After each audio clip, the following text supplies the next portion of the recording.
ಗೀತ ವಾಸ್ತು ಪ್ರಕಾರವೇ ಊಟಕ್ಕೆ ಕೂತಿದ್ದೀಯ. ದಿಕ್ಕು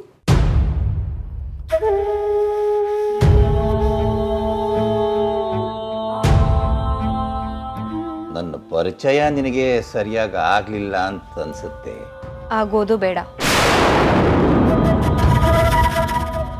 ಯಾಕಮ್ಮ, ಮನೆಗೆ ಯಾರಾದರೂ ಹೊಸಬರು ಬಂದ ಅಂದರೆ ಅವ್ರು ಯಾರು, ಅವ್ರು ಏನು, ಎಲ್ಲಿಂದ ಬಂದಿದ್ದಾರೆ ಅಂತ ತಿಳ್ಕೊಳ್ಳೋದು ಸಂಸ್ಕಾರವಂತರ ಲಕ್ಷಣ.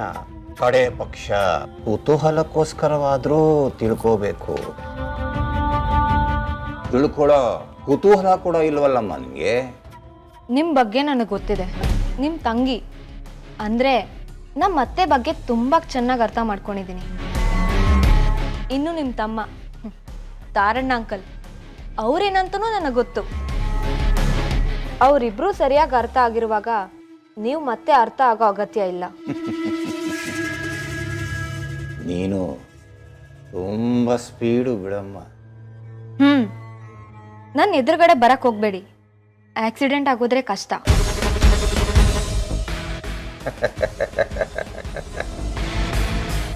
ನಿನ್ನ ಹಾದಿಗೆ ಅಡ್ಡ ಬಂದು ಸಾಯೋದಕ್ಕೆ ನನ್ನೇನು ಪೆಕರ ಅಂತ ಅಂದ್ಕೊಂಡ್ಯಾ? ನೀನು ಸ್ಪೀಡ್ ಇರ್ಬೋದು, ನಾನು ಬ್ರೇಕು. ಸ್ಪೀಡನ್ನು ಕಡಿಮೆ ಮಾಡೋನು. ಅಂದಹಾಗೆ ಬ್ರೇಕು ಎಲ್ಲಿರುತ್ತೆ ಗೊತ್ತಾ? ಗೊತ್ತು, ಕಾಲ್ ಕೆಳಗಡೆ ಇರುತ್ತೆ. ಯಾಕೋ ಭಾಳ ಖಾರವಾಗಿದ್ದಾಳೆ. ಏನಾದರೂ ಅಂದ್ರ? ಅದು ಸಾಂಬಾರು ಭಾಳ ಖಾರ ಆಗಿರಬೇಕು, ಗಂಟ್ಲಿಗೆ ಏನಾದರೂ ತೊಂದರೆ ಆಗ್ಬೋದೇನೋ ಅಂತ ಹೇಳಿದೆ. ಖಾರವಾಗಿರೋದನ್ನ ತಿಂದು ಅರ್ಗಿಸ್ಕೊಳ್ಳೋ ಶಕ್ತಿ ನನಗಿದೆ ಅಂಕಲ್. ಒಳ್ಳೇದು. ಅಂದ್ಹಾಗೆ ನೀನೊಬ್ಬಳೇ ಕೂತು ಊಟ ಮಾಡ್ತಾ ಇದೀಯಾ? ಜೊತೆ ಗಂಡನೂ ಬಂದಿದ್ರೆ ಇಬ್ರು ಕೂತು ಮಾತಾಡ್ತಾ ನಗ್ತಾ ಹರಟೆ ಹೊಡಿತಾ ಊಟ ಮಾಡ್ತಾ ಇದ್ರೆ 4 ತುತ್ತು ಹೆಚ್ಚಿಗೆ ಒಳಗೆ ಹೋಗ್ತಿತ್ತು ಏನು? ನಾನು ಹಸ್ವಿಗೆ ಊಟ ಮಾಡೋಳು, ಹೆಸರಿಗೆ ಊಟ ಮಾಡೋಳಲ್ಲ. ಇವ್ರ ಮಾತು ಭಸ್ಮಾಸುರನ ಅಗ್ನಿ ಹಸ್ತಾ ಇದ್ದ ಹಾಗೆ ಭಾಳ ಬಿಸಿ. ಒಲವು ಎಂಬ ಮೋಹಿನಿ ಎದುರು ಬಂದು ಕುಣಿದಾಡೋಕೆ ಶುರು ಮಾಡಿದ್ರೆ ಬೆಂಕಿ ತಣ್ಣಗಾಗತ್ತೆ.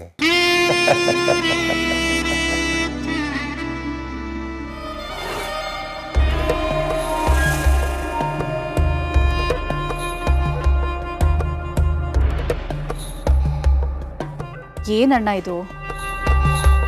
ವಿಜಿ ನೋಡಿದ್ರೆ ಅಷ್ಟೊಂದು ದುಡ್ಡಿಸ್ಕೊಂಡು ಗೀತಾಗೇನೋ ದೊಡ್ಡದಾಗಿ ಸರ್ಪ್ರೈಸ್ ಕೊಡ್ತೀನಿ ಅಂತ ಹೇಳ್ದ. ಇವಳು ನೋಡಿದ್ರೆ ನೆಮ್ಮದಿಯಾಗಿ ಹೋಗಿ ನಿದ್ದೆ ಮಾಡಿದಾಳೆ. ಏನು ನಡೀತಾ ಇದೆ ಇಲ್ಲಿ? ನನಗೂ ಒಂದು ಅರ್ಥ ಆಗ್ತಿಲ್ಲಮ್ಮ. ನನ್ನ ಲೆಕ್ಕಾಚಾರದ ಪ್ರಕಾರ ಇಷ್ಟು ಹೊತ್ತಿಗೆ ವಿಜಯರ ಹತ್ರ ಈ ಗೀತಾ ಹೋಗಬೇಕಾಗಿತ್ತು. ಇವಳು ನೋಡಿದ್ರೆ ನೆಮ್ಮದಿಯಿಂದ ಊಟ ಮಾಡಿ ಮಲ್ಕೊಳಕ್ಕೆ ಹೋದ್ಲು. ಹಾಗೂ ನಾನು ಕೇಳಿದೆ ಊಟ ಮಾಡಬೇಕಾದ್ರೆ, ಏನಮ್ಮ ಒಬ್ಳೆ ಊಟ ಮಾಡ್ತಿದ್ಯಲ್ಲ, ಗಂಡನೂ ಜೊತೆಗಿದ್ದರೆ ಚೆನ್ನಾಗಿರ್ತಿತ್ತಲ್ವಾ ಅಂತ. ಅದಕ್ಕೇನಂದ್ಲು? ಏನೋ ಖಾರವಾಗಿ ಉತ್ತರ ಕೊಟ್ಲು. ನನಗೊಂದು ಅನುಮಾನ ಬರೋದಕ್ಕೆ ಶುರುವಾಗಿದೆ. ಈ ವಿಜಿ ಪ್ಲ್ಯಾನ್ ಮಾಡ್ದೇನೆ ಇದ್ದಿದ್ರೆ ದುಡ್ಡು ತಗೊಂಡು ಪಾರ್ಟಿ ಮಾಡೋ ಪ್ಲ್ಯಾನ್ ಇತ್ತೋ ಏನೋ?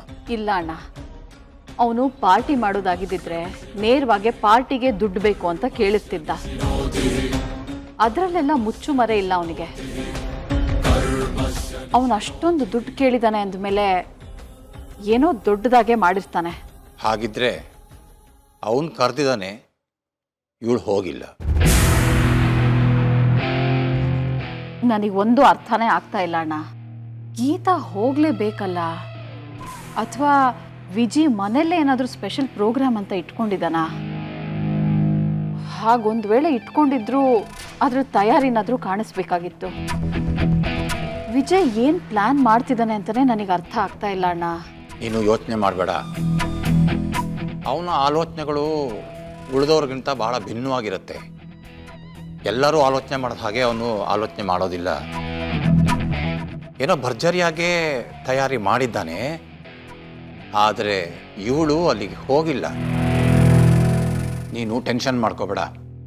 ವಿಜಿ ಗೀತನ ಕರ್ಸ್ಕೊಂಡೇ ಕರ್ಸ್ಕೋತಾನೆ. ಆ ತಾಕತ್ತು ಅವನಿಗಿದೆ. ಆದರೆ ಅವಳು ನಿದ್ದೆ ಮಾಡಿದಾಳಲ್ಲ ಅಣ್ಣ. ಒಂದು ವೇಳೆ ಹೋಗೋದಾಗಿದ್ದಿದ್ರೆ ಮಲ್ಗೋದಕ್ಕೂ ಮುಂಚೆ ಹೋಗಿರ್ತಿದ್ಲು.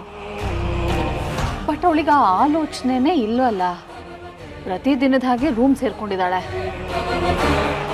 ನೀನು ಹೇಳೋದು ನೋಡಿ ವಿಜಿ ಏನೋ ಮಾಡಿಬಿಡ್ತಾನೆ ಅಂತ ಅಂದ್ಕೊಂಡೆ.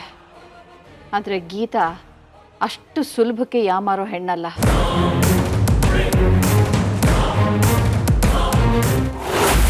ಲೋ ಮಗ, ವಿಜಿಯಿಂದ ನಿಂಗೇನಾದ್ರು ಫೋನ್ ಬಂದಿತ್ತಾ? ಇಲ್ಲ ಮಗ, ಆಗ್ಲೇ ಫೋನ್ ಮಾಡಿದಾಗ ಗೀತಾಕೋಸ್ಕರ ದೇವಸ್ಥಾನ ಹತ್ರನೇ ಕಾಯ್ತಾ ಇದೀನಿ ಅಂತ ಹೇಳ್ದ. ಅವಳು ಬರಲ್ಲ, ನಮ್ ವಿಜಿ ಬಿಡಲ್ಲ. ಆ ಗೀತಾ ಇನ್ನೂ ಹಳೆ ದ್ವೇಷನೇ ಸಾಧಿಸ್ತಿದ್ದಾಳೆ. ನಮ್ ವಿಜಿ ಇಷ್ಟು ಬದಲಾಗಿದ್ರು ನಂಬೋಕ್ ರೆಡಿ ಇಲ್ಲ ಅವಳು. ನಂಗೊಂದು ಡೌಟ್ ಕಂಡ್ರು, ನಮ್ ವಿಜಿ ಅವ್ನ ಹಾರ್ಟ್ನ ಕಿತ್ತು ಗೀತಾ ಕೈ ಕೊಟ್ರು ಅವ್ಳು ಲವ್ ಮಾಡಲ್ಲ ಅಂದ್ಮೇಲೆ ಇವ್ನ್ ಯಾಕೋ ಅವಳಿಂದ ಬಿದ್ದು ಸಾಯ್ತಿದ್ದಾನಲ್ಲೋ. ಅಲ್ಲ, ಇವ್ನ್ಗಿರೋ ರೇಂಜ್ಗೆ ಹುಡುಗಿರೋ ಕ್ಯೂ ನಿಲ್ತಾರ್ ಕಣ್ರು. ಲವ್ ಸಿಟಿ, ನಿನ್ಗೆ ಪ್ರೀತಿ ಅಂದ್ರೆ ಏನು ಅಂತಾನೆ ಗೊತ್ತಿಲ್ಲ ಕಣೋ. ಹುಡುಗಿ ಫೋನ್ ನಂಬರ್ ಇಸ್ಕೊಳೋದಲ್ಲ ಕಣೋ ಪ್ರೀತಿ ಅಂದ್ರೆ. ಆ ಪ್ರೀತಿರೋ ಹುಡುಗಿ ಚಪ್ಪಲಿ ತಗೊಂಡು ಹೊಡೆಯೋಕ್ ಬಂದಾಗ ಆ ಚಪ್ಪಲಿ ತೆಗ್ದಿರೋ ಕಾಲ್ಗೆ ಕಲ್ ಚುಚ್ಕೊಂಬಾರ್ದು ಅಂತ ಆ ಕಾಲ್ನ ಕೈಲಿ ಇಟ್ಕೊಂತ ನೋಡು ಆ ಹುಡ್ಗ. ಅದು ಕಣೋ ಮ್ಯಾಡ್ನೆಸ್ ಲವ್ ಅಂದ್ರೆ. ಸಿಕ್ದವ್ರನ್ನೆಲ್ಲ ಪ್ರೀತಿ ಮಾಡಕ್ ಆಗಲ್ಲ ಕಣೋ. ಹಣೆಯಲ್ಲಿ ಏನೇ ಬರ್ದಿರ್ಬೋದು, ಆದ್ರೆ ಹೃದಯದಲ್ಲಿ ಬರ್ಕೊಂಡಿರ್ತೀವಲ್ಲ ಆ ಹೆಸರಿನ ಹುಡುಗಿನ ಮಾತ್ರ ನಾವು ಪ್ರೀತಿ ಮಾಡಕ್ ಆಗೋದು. ಅಯ್ಯೋ, ನನ್ ಕಣ್ ತರಿಸಿ ದೇವ್ರು ಗುರು, ನೀನು ಆಶೀರ್ವಾದ ಮಾಡು ಗುರು, ನೀನ್ ಆಶೀರ್ವಾದ ಮಾಡು ಗುರು. ಸಿಟಿ, ಈ ಟೈಮಲ್ಲಿ ತಮಾಷೆ ಬೇಕೇನೋ? ನಮ್ ವಿಜಿ ಪ್ರೀತಿನ ಗೀತಾ ಒಪ್ಕೊಂಡ್ರೆ ಸರಿ, ಅದೇ ರಿಜೆಕ್ಟ್ ಮಾಡ್ಬಿಟ್ರೆ ಹುಚ್ಚ ಆಗ್ಬಿಡ್ತಾನಷ್ಟೇ. ಅದ್ಯಾಕೋ ಗೀತನ ತುಂಬಾ ಹಚ್ಕೊಂಡಿದ್ದಾನೆ. ಮುಂದೆ ಇದೆಲ್ಲ ಎಲ್ಲಿ ಕರ್ಕೊಂಡು ಹೋಗುತ್ತೋ ಗೊತ್ತಿಲ್ಲ. ಒಟ್ನಲ್ಲಿ ಏನೇ ಎಡವಟ್ಟಾಗದೆ ಇದ್ರೆ ಸಾಕಪ್ಪ. ವಿಜಿ ಕೂಡ ಕಣೆ. ಏನ್ ಹೇಳ್ತಾ ಇದ್ಯಾ? ನಮ್ ವಿಜಿಗೆ ಹಾಗಾಗಿರಕ್ ಸಾಧ್ಯನೇ ಇಲ್ಲ. ನೋ,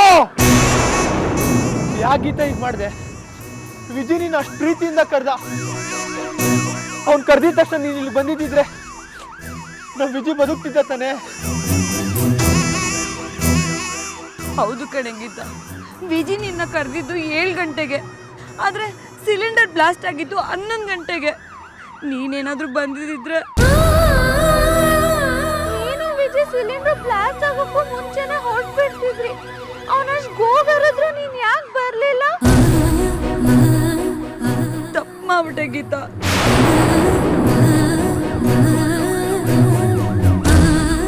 ಅಲ್ಲ ಗೀತಾ, ಅವ್ನ ಹೆಂಡತಿಯಾಗಿ ಅಲ್ದೇ ಇದ್ರು ಒಳ್ಳೆ ಫ್ರೆಂಡ್ ಆಗಿ ಬರ್ಬೋದಿತ್ತಲ್ವಾ ನೀನು?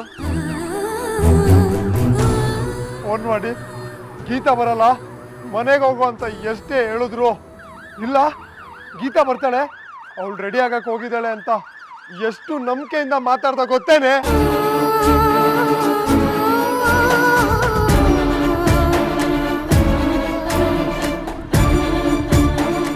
ನಮ್ಮ ವಿಜಯನ ನೀನೇ ಬಲಿ ತಗೊಂಡ್ಬಿಟ್ಟೆ ಅಲ್ಲ. ಪ್ರತೀಕಾರನ ಹೀಗೆ ತೀರಿಸ್ಕೊಂತೆ ಅಂತ ಗೊತ್ತಿರಲಿಲ್ಲ.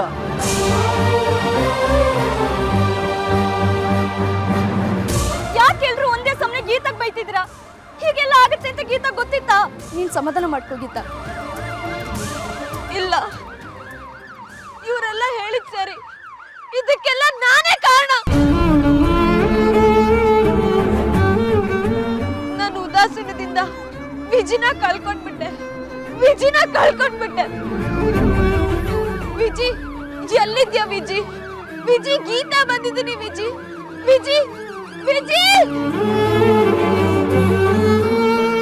ಒಂದೇ ಒಂದ್ಸಲ ಬಾ ವಿಜಿ.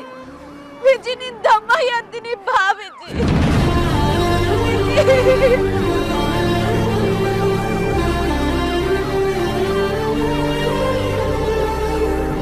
ವಿಜಿ, ಗೀತಾ ಬಂದಿದ್ದೀನಿ ವಿಜಿ.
ಹಲೋ ರೀ,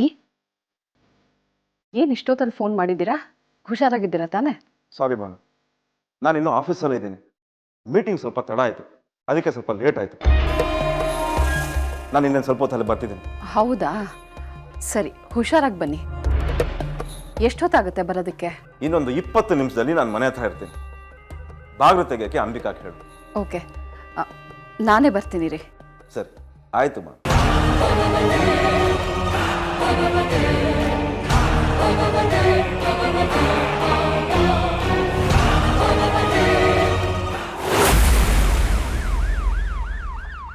ಐ ಲವ್ ಯು.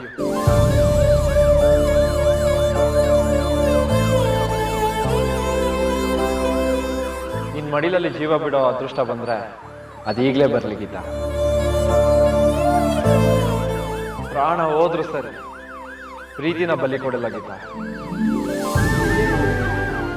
ನೀನ್ ಹಾಕಿರೋ ಬೇಲಿನ ಪ್ರೀತಿಯನ್ನ ಬಳ್ಳಿನೇ ಮುರಿಯುತ್ತೆ ಗೀತ. ಈ ಮಾತನ್ನ ಮರಿಬೇಡ. ಆದ್ರೂ ಮಗ, ನಮ್ ವಿಜಿ ಇಲ್ಲ, ನಮ್ ವಿಜಿಗೇನಾಗಿಲ್ಲ. ಅವ್ನು ಬದುಕಿದಾನ, ಅವ್ರಿಗೇನೂ ಆಗಿಲ್ಲ. ವಿಜಿ ಎಲ್ಲೋ ಒಂದ್ ಕಡೆ ಸೇಫ್ ಆಗಿರ್ಲಿ ಅಂತ ಅನಿಸ್ತಾ ಇದೆ. ಆದ್ರೆ ಈ ಪರಿಸ್ಥಿತಿ ನೋಡಿದ್ರೆ ಅವ್ನು ಉಳ್ದಿರ್ತಾನೇನೋ. ಈಗ ವಿಜಿ ಮನೆಯವ್ರಿಗೆ ಹೇಗೋ ಹೇಳೋದು? ಮಗ, ಅಲ್ಲಿ ಯಾವ್ದು ಡೆಡ್ ಬಾಡಿ ತಗೊಂಡು ಹೋಗ್ತಿದಾರೋ, ಬಂದ್ರು ಒಂದ್ಸಲ ವಿಜಿ ಇರ್ಬೋದು, ನೋಡೋಣ. ಬಂದ್ರ ಅಣ್ಣ ಅಣ್ಣ ಅಣ್ಣ ಅಣ್ಣ ಅಣ್ಣ ನಿಲ್ಸೇನ ಅಣ್ಣ ನಮ್ ವಿಜಿ.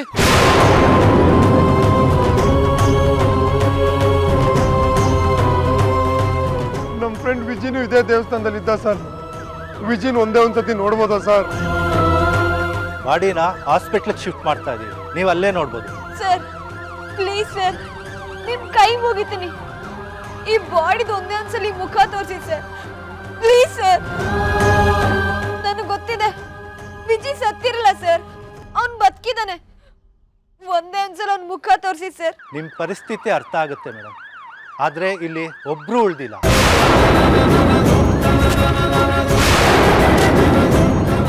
ನೀವು ಡೆಡ್ ಬಾಡಿನ ಹಾಸ್ಪಿಟ್ಲಿಗೆ ಬಂದು ನೋಡಿ.